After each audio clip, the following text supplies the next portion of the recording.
Generation Z, the young people, love the wife beater T-shirt, but they hate the name wife beater. I mean, they cannot. Well, yeah, they've grown up in a world where that's too aggressive. Oh my gosh, yeah, it's too aggressive for them. So there is a movement online to change it to the wife pleaser T-shirt. All right. So we'll start calling it the wife pleaser. Do you know? I read this article and it says that the theory is that in 1947. There was a man arrested for beating his wife in Detroit, and his mugshot showed him wearing that shirt. And he was a wife beater, and that's where it's got its name. Sounds plausible, but it could also just be a legend. Could be made up, exactly, from 1947. But that's what everybody wore. The wife beater. In the 1940s, right? All the men. Yes, and that was 1947. And really has stayed really popular. I mean, people still wear them. Although you see, it has. In the 50s, I guess they wore more T-shirts, like James Dean. Mm-hmm. A white T-shirt, and then like a lot of the 50s, because you could roll your cigarettes up in your TV. Yeah, those are always worn under. You'd always see like men in the Northeast would have on a white shirt, so thin and cheap that you could see the undershirt, the tank top. Wife beater shirt underneath it. That's what I always think. But I think was it in the military though? You got a T-shirt, right? Yeah, regular T-shirt. Like GIs got T-shirts because the military guys. I think my dad always had. Shirts with sleeves. Yes, yes. Always. Well, apparently now on TikTok and social media, young people refer to them as wife pleasers. And so they're trying to get everybody to say that. That's a fool's errand.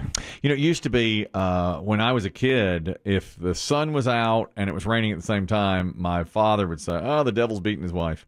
And you're Think nothing of it. Oh, yeah. Because it was a cool phenomenon. Yeah, because it rarely happens, of course. I don't believe I would say that. You say that around your daughter?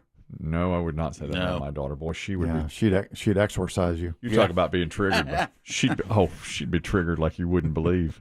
Her birthday's coming up next Sunday, well, the 27th.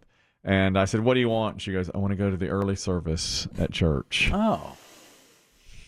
And I said, "Okay, that's exactly what we're going to do." This is the daughter who wakes up at noon? Right, but she'll get up for church now. She wants Will to. she? Yeah. Oh, yeah.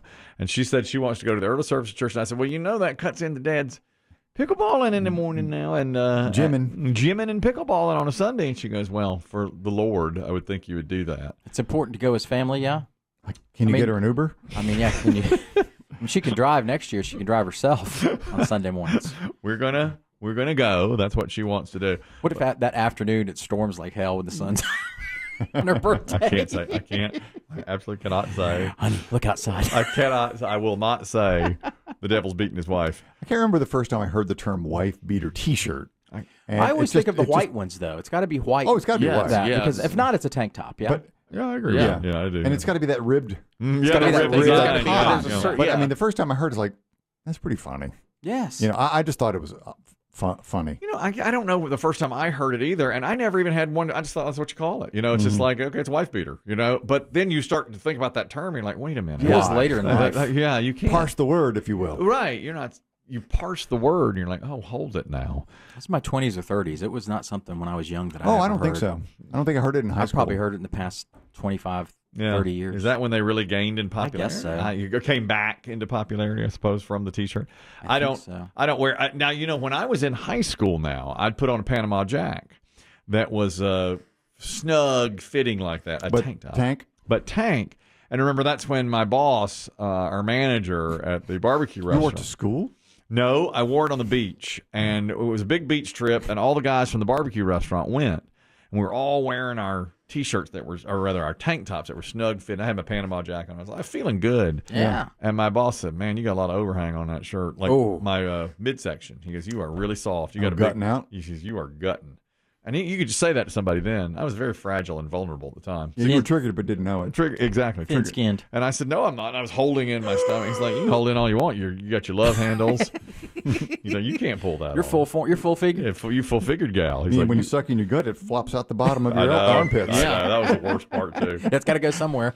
Got to go somewhere. I know. So I took it off. I never put it back on. It's probably sitting in that Myrtle Beach hotel room right now. My tears dropped down on the Panama Jack's face. That's $29. What color was it? Yeah. It was a Tar Heel blue, and it had Panama Jack up on my man boob. On the breast? On the breast, Yeah. and then it had a big Panama Jack on the back. On the back. And man, I thought I was something walking down that beach, and none of the girls even. Yeah. It was terrible. You didn't have a Ron John shirt?